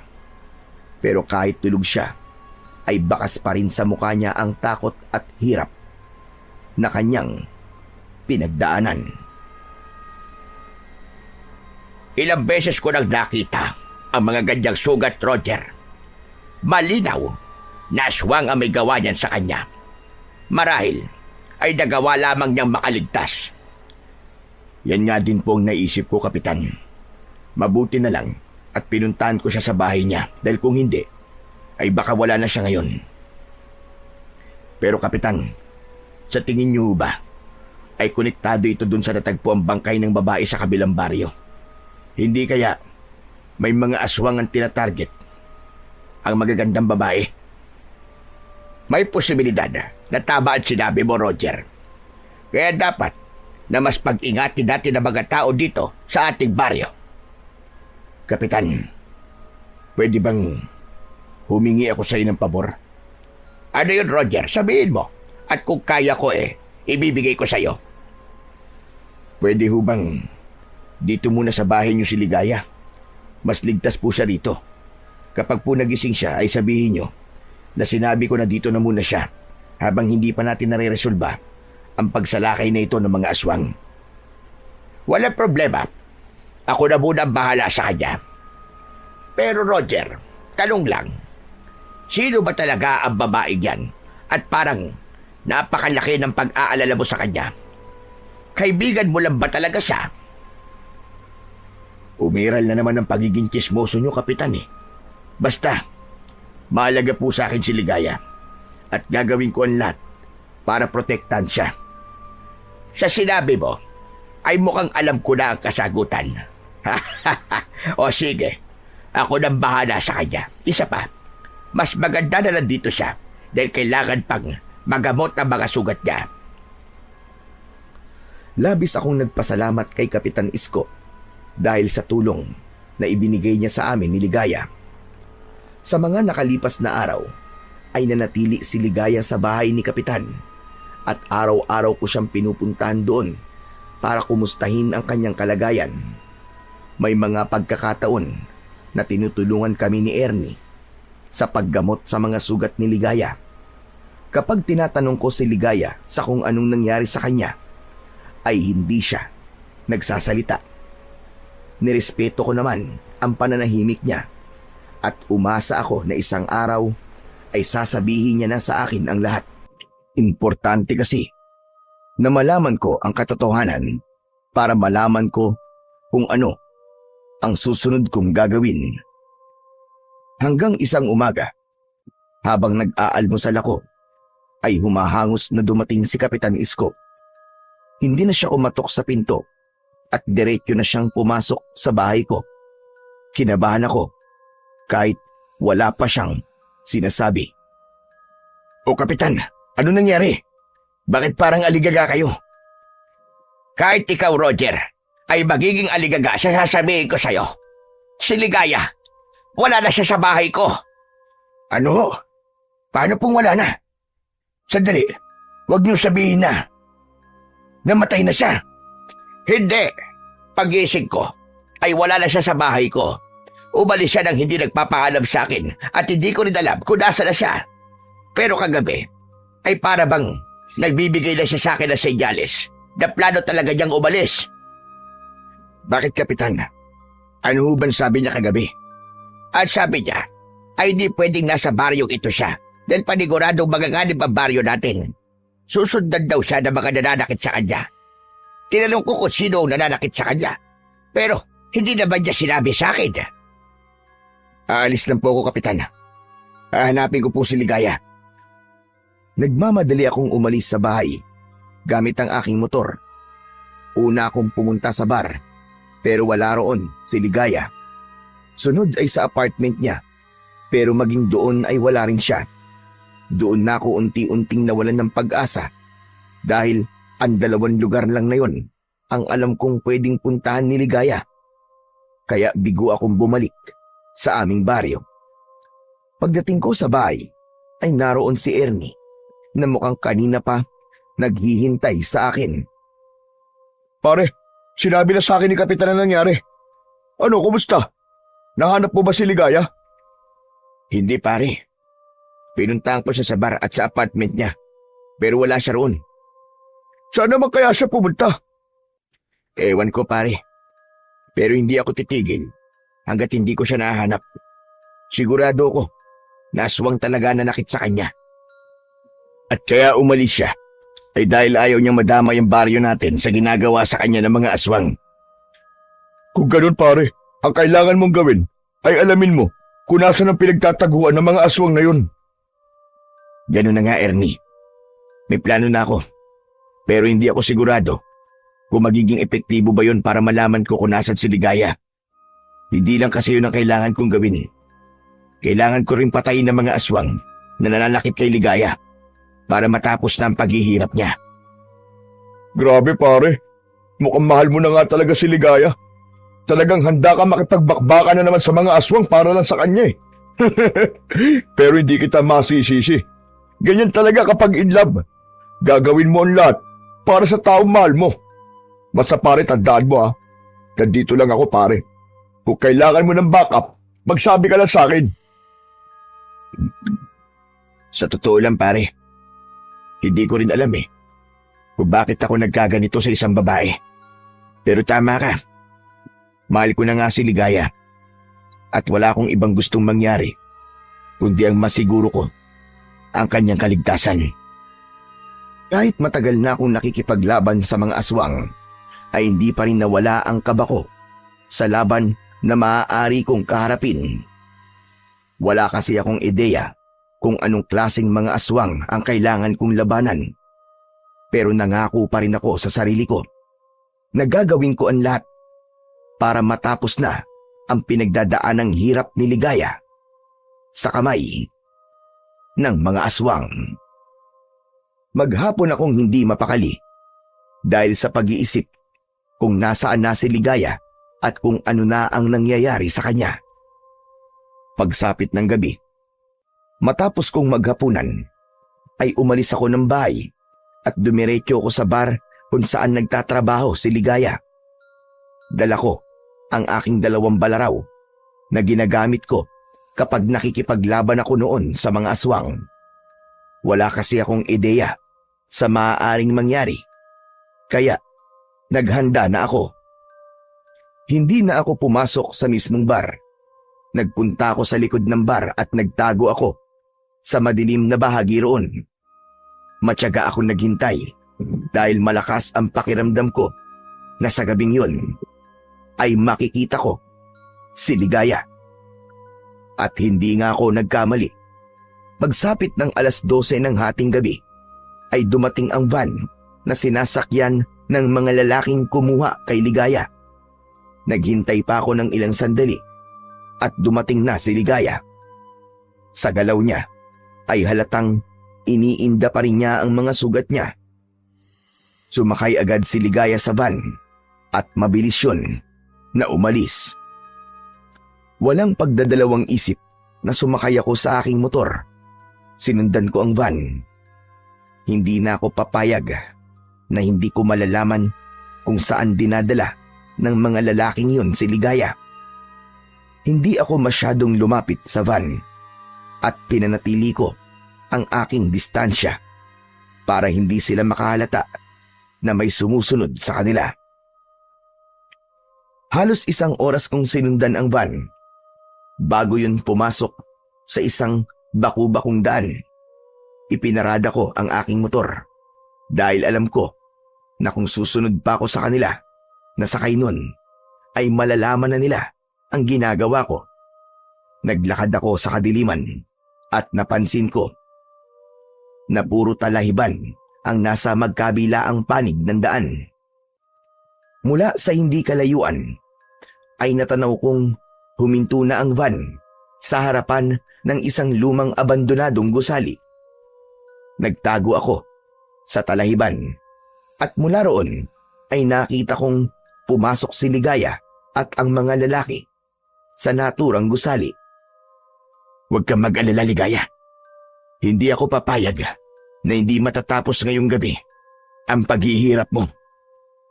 Hindi nagtagal ay nagsimula na akong kumilos. Inilabas ko na ang aking 2 balaraw na palagi kong ginagamit sa pakikipaglaban sa mga aswang. Tahimik akong naglakad papunta sa abandonadong gusali. Nang makapasok ako roon, ay agad kong naramdaman ang presensya ng mga aswang sa paligid. Amoy na amoy ko ang halimuyak nila. May nakita akong hagdan papunta sa pangalawang palapag. Paakyat na sana ako roon nang may 2 lalaki ang sumalubong sa akin. Sa isang kisap mata ay nag-anyong aswang ang mga yon. Sumugod sila sa akin pero handa ako. Malakas kong sinipa sa tiyan ng isa habang ang isa naman ay sabay kong sinaksak ng mga balaraw sa kanyang mga mata. Umalingaw-ngaw ang sigaw ng aswang. Hinugot ko kagad ang mga balaraw at nilaslas ko ang leeg ng aswang hanggang sa mapugutan yun ng ulo. Ang isang aswang naman ay nakipagtitigan sa akin na para bang tinatansya niya kung kaya ba niya ako. O ano? Bakit di ka sumugod?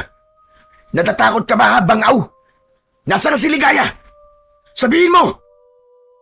Imbis na sagutin ako, ay muling sumugod ang aswang. Sinunggaban niya ako, pero mabilis akong umiwas. Nawalan siya ng balanse at nagpagulong-gulong siya sa may hagdan. Nang bumagsak siya sa ibaba, ay balina ang leg niya at wala ng buhay. Tuluyan na akong umakyat sa ikalawang palapag, pero sinalubong ako roon ng mas marami pang mga aswang. Tumalon kagad ang isang aswang papunta sa akin.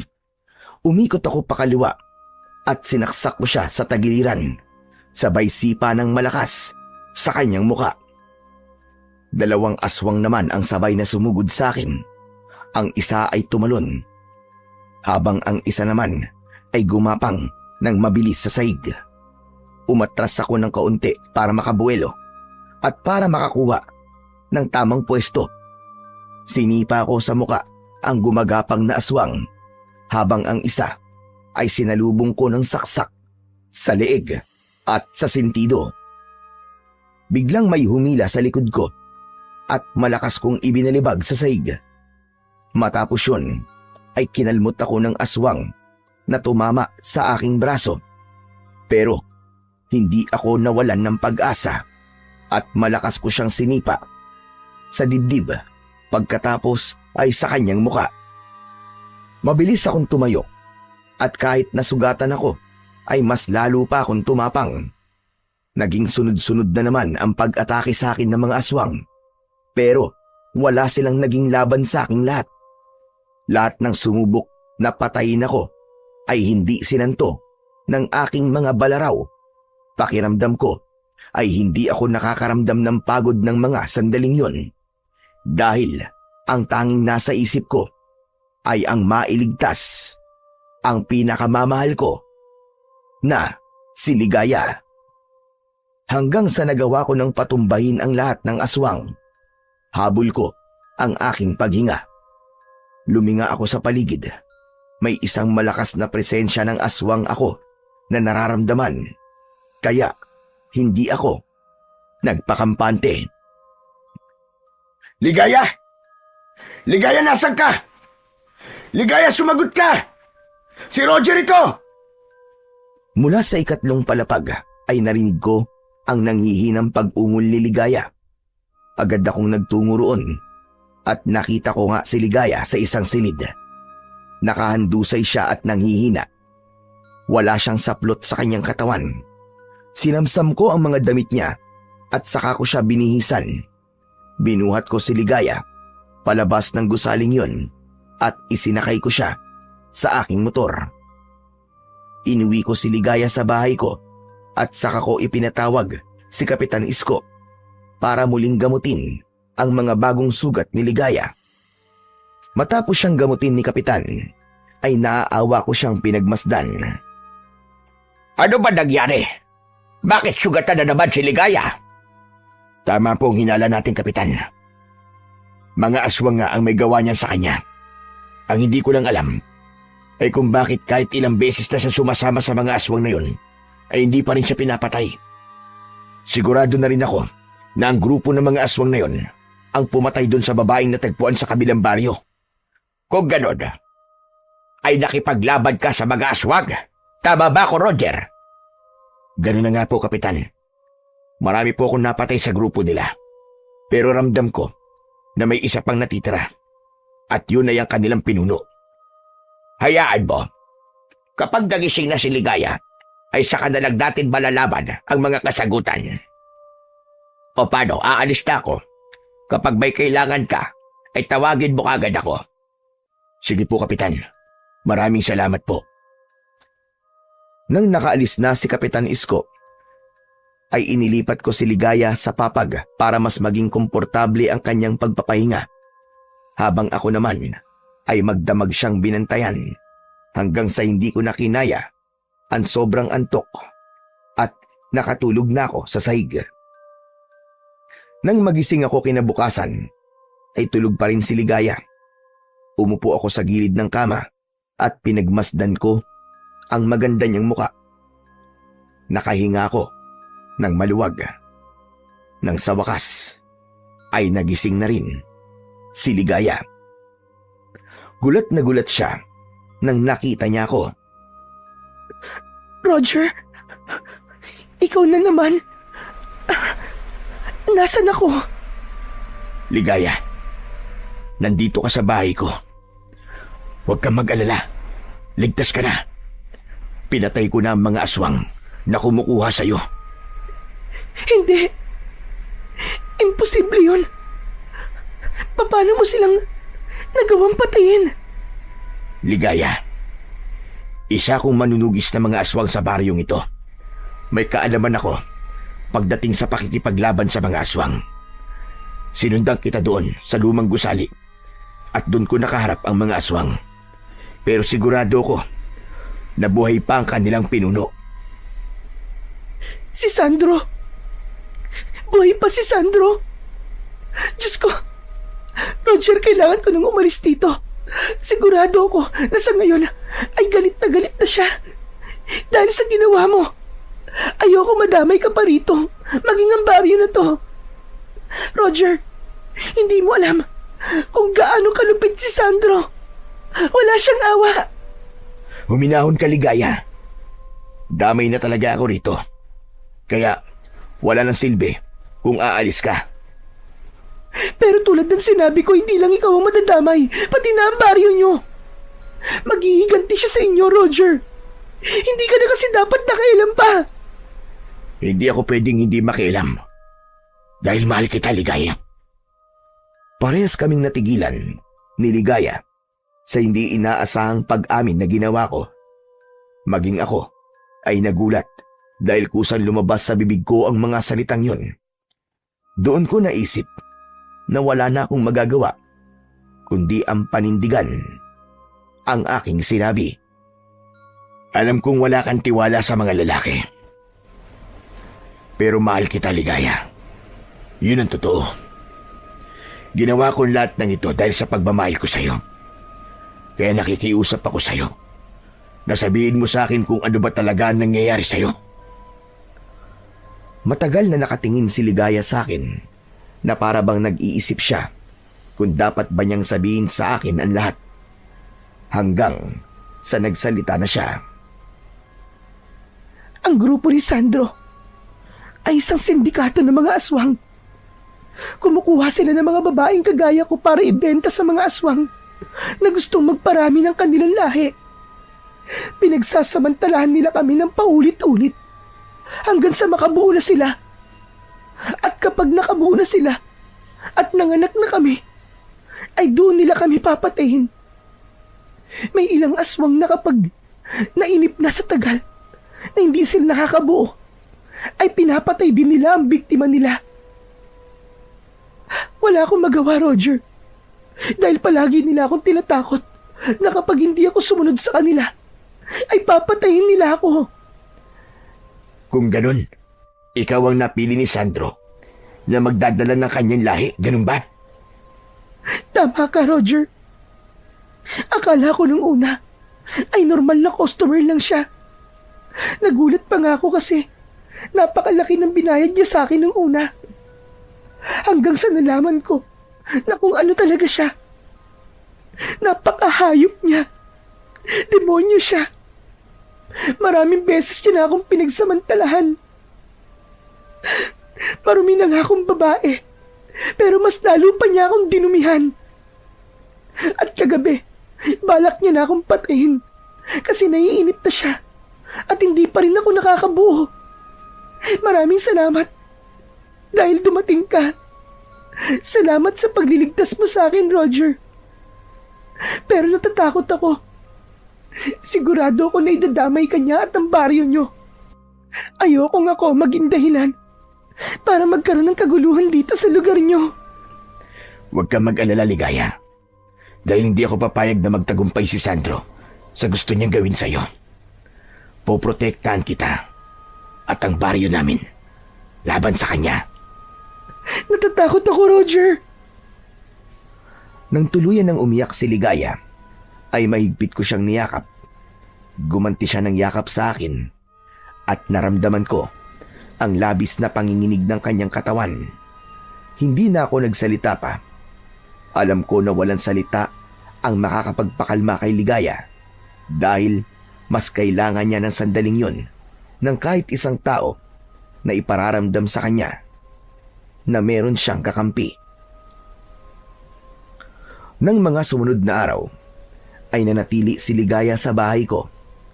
Tanging sina Ernie at Kapitan Isko lamang ang pinagsabihan ko sa bagay na yon. Ngunit mas lalong pinag-ingat ni Kapitan Isko ang mga tao sa maaaring pagsalakay ng mga aswang.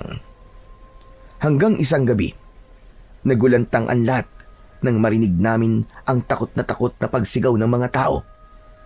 Sumilip ako sa bintana at doon ko nakita ang isang matangkad na aswang na nakatayo sa harapan ng aking bahay. Ligaya, sa tingin ko, nandito na si Sandro. Anong gagawin natin, Roger? Wala tayong laban sa kanya. Huwag ka mag-alala. Akong bahala sa kanya. Hindi ako papayag na makukuha kanyang muli. Lumabas ako, nadala ang aking 2 balaraw. Huminto ako ng ilang dipaan layo kay Sandro. Nakakatakot ang kanyang itsura. Nanlilisik ang mga mata niya at nagngangalit ang kanyang mga ngipin. Alam kong ikaw ang kumuha kay Ligaya. Ilabas mo siya. Kailangan niyang mamatay dahil wala sa silbi. Kung ako sa'yo, ay umalis ka na. Dahil hindi ko ahayaan na makuha mo si Ligaya. Sino ka ba para sabihin sa akin kung anong dapat kong gawin? Kung gusto pa mabuhay, ay ibigay mo na sa akin ang babaeng yan. Sino ako? Gusto mo ba talagang malaman kung sino ako? Ako lang naman ang umubo sa mga alagad mong aswang. At ako rin ang tagapagtanggol ng baryong ito mula sa mga kagaya mo na halang ang kaluluwa. Hindi ako natatakot kahit sino ka pa. Kung ganun, humanda ka sa iyong kamatayan! Sa isang kisap mata, ay nasa harapan ko na kagad ang pinuno ng mga aswang na si Sandro. Labis akong nabigla sa bilis ng kanyang paggalaw. Sinubukan ko siyang saksakin ng aking balaraw, pero naunahan niya ako. Bumaon ang matutulis niyang kuko sa aking dibdib at sa kanya ako malakas na itinulak. Napaupo ako sa lupa at bago pa ako makatayo, ay pumaibabaw na siya sa akin. Kakalmutin niya sana ako sa muka, pero agad kong itinarak ang isang balaraw sa kanyang palad. Sinundan ko agad yun ng saksak sa kanyang muka. Malakas na napasigaw si Sandro. Itinulak ko siya at nang mawala siya sa ibabaw ko, ay agad akong tumayo. Walang hiya ka! Ikaw lang ang nakasugat sa akin ng ganito! Magbabayad ka! Hindi lang sugat ang makukuha mo sa akin, kundi ako rin ang magdadala sa iyo sa kamatayan! Tumakbo ako, palapit kay Sandro. Ngunit bago ko pa siya malapitan, ay nawala siya sa kanyang kinatatayuan. Luminga ko sa paligid, pero hindi ko siya nakita. Pinalakas ko ang aking pakiramdam. Umikit ako, at habang pinapakinggan ko ang aking kapaligiran, may naramdaman akong presensya mula sa aking itaas. At nang tumingala ako, ay nakita ko si Sandro na mabilis na bumubulusok pa ibaba habang nakaumang ang matutulis niyang mga kuko. Iniwasan ko si Sandro at nang bumagsak siya sa lupa, ay sabay kong itinarak ang balaraw ko sa kanyang dibdib. Siniguro ko ng mga sandaling yon na tinamaan ko ang kanyang puso dahil yon ang kanyang kahinaan. Ngunit tila mas lumakas si Sandro dahil sa labis na galit. Malakas siyang sumigaw at nang akmang susunggaban na niya ako, ay biglang sumugod ang mga tao papunta kay Sandro. Kabilang doon sina Ernie at si Kapitan Isko. May mga dala silang itak at mga matutulis na sibat. Nang humarap si Sandro sa mga tao, ay wala na siyang nagawa nang pagtulungan siya ng mga yon. Walang tigil nilang sinaksak at pinagtataga si Sandro. Hindi ako makapaniwala sa aking nakita dahil yun ang unang beses na tinulungan ako ng mga tao sa pakikipaglaban ko sa mga aswang. Marahil ay nakita nila kung gaano kalakas si Sandro at naisip nila na kailangan nila akong tulungan. Nang huminto ang mga tao, ay hindi na gumagalaw si Sandro. Wala na siyang buhay at naliligo na siya sa kanyang sariling dugo. Maraming salamat sa inyo mga kasama. Hindi ko inakala na tutulungan niyo ako sa labang ito. Dapat lang natulungan ka namin, pare. Maraming beses mo na kaming tinulungan eh. Kaya ito na ang pagkakataon namin para naman makabawi sa'yo. Muli ako nagpasalamat sa lahat. Bago ako bumalik sa loob ng aking bahay, naabutan ko si Ligaya na nakasiksik sa isang sulok habang yakap ang kanyang sarili. Nilapitan ko siya at napapitlag siya nang hawakan ko ang mga balikat niya. Roger! Roger, ikaw pala! Diyos ko! May sugat ka! Ayos lang ako, Ligaya. Malayo sa bituka to. Pero tapos na, Ligaya. Wala na si Sandro. Tinulungan ako ng taong bayan na patayin si Sandro. Totoo ba yung sinasabi mo? Oo, Ligaya. Hindi mo na kailangan matakot.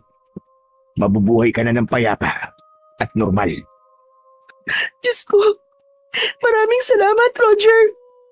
Maraming salamat! Hindi na napigilan pa ni Ligaya ang mapaiyak sa labis na kasiyahan. Maigpit niya akong niyakap. Napakasaya ko para kay Ligaya dahil sigurado ko na simula sa gabing yon ay wala na siyang mga aswang na dapat pang katakutan. Matapos ang pangyayaring yon ay bumalik na kami sa normal naming mga buhay. Si Ligaya naman ay kampante nang bumalik sa kanyang apartment. Paminsan-minsan ay nagkikita pa rin kami at naramdaman ko na mas lumalim ang aming ugnayan. Isang umaga, nagtungo ako sa grocery store para mamili. Nagulat ako dahil nasa cashier si Ligaya. Manghang-mangha ko kasi yun ang unang beses na nakita ko siyang manipis lang ang makeup at nakasuot ng blusa. O ano? Nagulat ka, no? Dito na ako nagtatrabaho ngayon, Roger. Umalis na ako sa bar.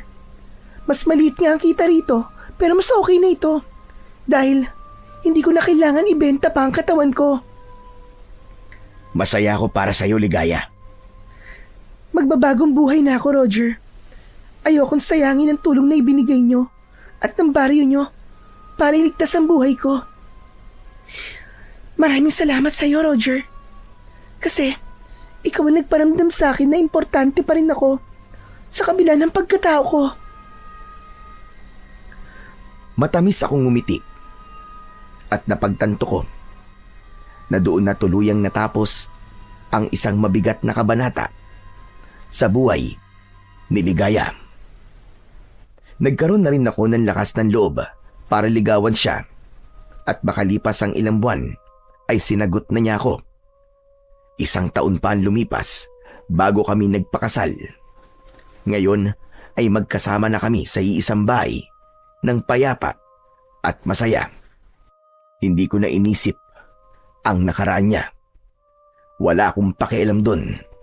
Basta't mahal ko siya, maging sino pa siya. At ang mahalaga ay ang hinaharap na bubuin naming dalawa na malayo sa dilim na minsan nang bumalot sa aming buhay. At nangako ko sa aking sarili at sa Panginoong Diyos na habang ako ay nabubuhay ay patuloy kong poprotektahan at mamahalin ang aking pinakamamahal na si Ligaya.